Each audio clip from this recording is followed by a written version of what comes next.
ಬಳ್ಳಾರಿ ವಿಚಾರಕ್ಕೆ ಸಂಬಂಧಪಟ್ಟಂತೆ ರಾಜ್ಯ ಸರ್ಕಾರದ ಬಿಜೆಪಿ ನಾಯಕರು ನಿರಂತರವಾಗಿ ಆರೋಪವನ್ನು ಮಾಡ್ತಾನೆ ಇದ್ದಾರೆ. ಇನ್ನೊಂದು ಕಡೆಗೆ ರಾಜ್ಯ ಸರ್ಕಾರ ಈಗಾಗಲೇ ಸಂಪೂರ್ಣ ಪ್ರಕರಣದ ತನಿಖೆಗೆ ಸಿಐಡಿಯನ್ನು ನೇಮಕ ಮಾಡ್ತಾ ಇದೆ, ಸಿಐಡಿ ತನಿಖೆಗೆ ಮುಂದಾಗ್ತಾ ಇದೆ. ಹಾಗಂತ ಬಿಜೆಪಿ ನಾಯಕರು ಈಗ ಸಿಐಡಿ ತನಿಖೆಯಿಂದ ಎಲ್ಲವೂ ಸರಿ ಹೋಗುತ್ತೆ ಅಂತ ಭಾವಿಸ್ತಾ ಇಲ್ಲ. ಬಿಜೆಪಿ ನಾಯಕರು ಕಾಂಗ್ರೆಸ್ ವಿರುದ್ಧ ಆರೋಪ ಮಾಡ್ತಾ ಇದ್ದಾರೆ, ಸಿಐಡಿಯಿಂದ ಯಾವುದೇ ರೀತಿಯಂಥ ಪ್ರಯೋಜನ ಆಗಲ್ಲ, ಬದಲಾಗಿ CBIಗೆ ಕೊಡಿ ಅಂತ ಹೇಳ್ತಿದ್ದಾರೆ. ಇನ್ನು ಕಾಂಗ್ರೆಸ್ ನಾಯಕರು ಮಾತೆತ್ರ ಯಾಕೆ CBI ಅಂತ ಹೇಳ್ತಿದ್ದಾರೆ. ಅಲ್ಲೂ ಅದೇ ಪೊಲೀಸರೇ, ಇಲ್ಲೂ ಅದೇ ಪೊಲೀಸರೇ, ಈಗಾಗಲೇ ತನಿಖೆ ಏನಾಗುತ್ತೋ ತನಿಖೆ ಆಗಲಿ ಬಿಡಿ, ತನಿಖೆಯಿಂದ ಸತ್ಯಾಂಶ ಗೊತ್ತಾಗುತ್ತೆ, ಹೀಗಾಗಿ ಯಾಕೆ ಭಯ ಅನ್ನುವಂಥ ಪ್ರಶ್ನೆಯನ್ನು ಮುಂದಿರ್ತಾರೆ. ಹೀಗಾಗಿ ಬಳ್ಳಾರಿ ಗಲಾಟೆಗ ಮತ್ತೊಂದು ಎತ್ತರವನ್ನು ಏರ್ತಾ ಇದೆ. ದಿನಗಳಾಗ್ತಾ ಇದಾವೆ, ಯಾಕೆ ಶಾಸಕರನ್ನ ಬಂಧಿಸಿಲ್ಲ ಅನ್ನೋಂಥ ಪ್ರಶ್ನೆಯನ್ನು ನಾನು ಕೇಳಬೇಕಾಗುತ್ತೆ. ಸತೀಶ್ ರೆಡ್ಡಿ ಹಿಂದೆ ಬಂದಿರುವಂತಹ 4-5 ಮಂದಿ ಗನ್ಮ್ಯಾನ್ಗಳು ಭರತ್ ರೆಡ್ಡಿ ಹಿಂದೆ ರಾತ್ರಿ 9 ಗಂಟೆಗೆ ಬಂದು ಪಾಯಿಂಟ್ ಬ್ಲಾಂಕ್ ಅಲ್ಲಿ ಶೂಟ್ ಮಾಡಿ ಕೊಲೆ ಮಾಡಿರುವಂತ. ಬಳ್ಳಾರಿ ಬ್ಯಾನರ್ ಗಲಭೆ ಪ್ರಕರಣದ ತನಿಖೆ ಚುರುಕುಗೊಂಡಿದೆ.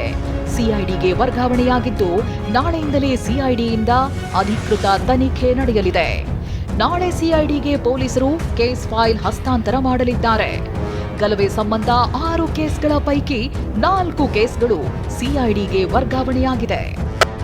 ಭರತ್ ರೆಡ್ಡಿ ಬಂಧಿಸಲು ರಾಜ್ಯ ಸರ್ಕಾರ ಮೀನಾಮೇಷ ಮಾಡ್ತಿದೆ ಅಂತ ಮಾಜಿ ಸಚಿವ ಶ್ರೀರಾಮುಲು ಗಂಭೀರ ಆರೋಪ ಮಾಡಿದ್ರು. ಯಾರು ಇದನ್ನ ಗಲಭೆಗೆ ಕಾರಣರಾದಂಥವ್ರು, ಯಾರು ಅಂಗರಕ್ಷಕರಾದಂಥ ನಾರಾ ಭರತ್ ರೆಡ್ಡಿ ಅವರು ಶಾಸಕರು, ಅವ್ರನ್ನ ರಕ್ಷಣೆ ಮಾಡೋಂಥ ಕೆಲಸ ಸರ್ಕಾರ ಮಾಡಬಾರ್ದು. ಯಾಕಂದರೆ ಇವತ್ತು ಹತ್ತತ್ರ ನಮಗೆ ಡೇಟ್ ಬಂದು 10ನೇ ತಾರೀಕಿಗೆ, 1ನೇ ತಾರೀಕಿನಿಂದ 10ನೇ ತಾರೀಕಿಗೆ 10 ದಿನಗಳಾಗ್ತಾ ಇದ್ದಾವೆ. ಇಲ್ಲಿ ತನಕ ಆಗಿದೆ. ಇವತ್ತು ಯಾಕೆ ಶಾಸಕರನ್ನ ಬಂಧಿಸಿಲ್ಲ ಅನ್ನೋಂಥ ಪ್ರಶ್ನೆಯನ್ನು ನಾನು ಕೇಳಬೇಕಾಗುತ್ತೆ. ಇವತ್ತು ಸರ್ಕಾರ ಏನನ್ನ ಈ CIDಗೆ ಕೊಟ್ಟು ನಿಮ್ಮ ಶಾಸಕರನ್ನೇನನ್ನು ರಕ್ಷಣೆ ಮಾಡ್ಕೊಳಕ್ಕೋಸ್ಕರವಾಗಿ ತಾವು ಹೊರಟಿದ್ದೀರಾ. ಅದಕ್ಕೋಸ್ಕರವಾಗಿ ನಾನು CIDಗೆನ ಕೊಡ್ರಿ, ಇನ್ನೊಂದಕ್ಕನ ಕೊಡ್ರಿ, ಎಲ್ಲ ದಾಖಲಾತಿಗಳೆಲ್ಲ ಕೂಡ, ಎಲ್ಲ ವಿಡಿಯೋಗಳೆಲ್ಲ ಕೂಡ ಬಹಿರಂಗವಾಗಿ ಪಾರದರ್ಶಕವಾಗಿ ಎಲ್ಲವನ್ನು ಕೂಡ ಜನರ ಮುಂದೆ ಇಟ್ಟಂತ ಕೆಲಸ ಮಾಡಿದ್ದೀನಿ. ಬಳ್ಳಾರಿ ಪ್ರಕರಣದಲ್ಲಿ ತನಿಖೆ ವೇಳೆ ನಿಜ ಗೊತ್ತಾಗುತ್ತೆ ಅಂತ ಗೃಹ ಸಚಿವ ಪರಮೇಶ್ವರ್ ಹೇಳಿದ್ರು. ಅವರು ತನಿಖೆ ಮಾಡಲಿ, ಯಾಕೆಂದ್ರೆ ವಿರೋಧ ಪಕ್ಷದವರಿಗೆ ಏನೋ ಮುಚ್ಚಿಡ್ತಾ ಇದ್ದಾರೆ ಅನ್ನುವಂಥದ್ದು ಅವ್ರಿಗೆ ಅನಿಸಿರ್ಬೋದು. ಅದಕ್ಕೆ ಅದೆಲ್ಲ ಇನ್ವೆಸ್ಟಿಗೇಟ್ ಮಾಡಿದ್ರೆ ಗೊತ್ತಾಗುತ್ತೆ, ನಿಜ ಏನು ಅಂತ ಹೇಳಿ ಗೊತ್ತಾಗುತ್ತೆ. ಅವಾಗ ಅದನ್ನು ನಾವು ಸಾರ್ವಜನಿಕವಾಗಿ ಅದನ್ನು ತಿಳಿಸ್ತೇವೆ. ಮತ್ತೊಂದು ಕಡೆ ಶಾಸಕ ಭರತ್ ರೆಡ್ಡಿ ನಿರ್ದೇಶನದಂತೆ ಹತ್ಯೆಯಾಗಿದೆ ಅಂತ ಜನಾರ್ದನ್ ರೆಡ್ಡಿ ಆರೋಪಿಸುತ್ತಿದ್ದಾರೆ.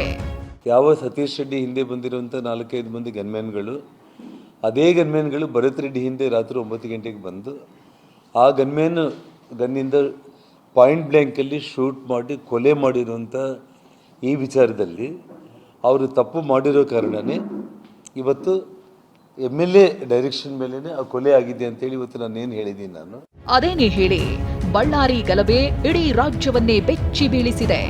ದಿನಕ್ಕೊಂದು ವಿಡಿಯೋ ಸ್ಫೋಟವಾಗ್ತಿದೆ.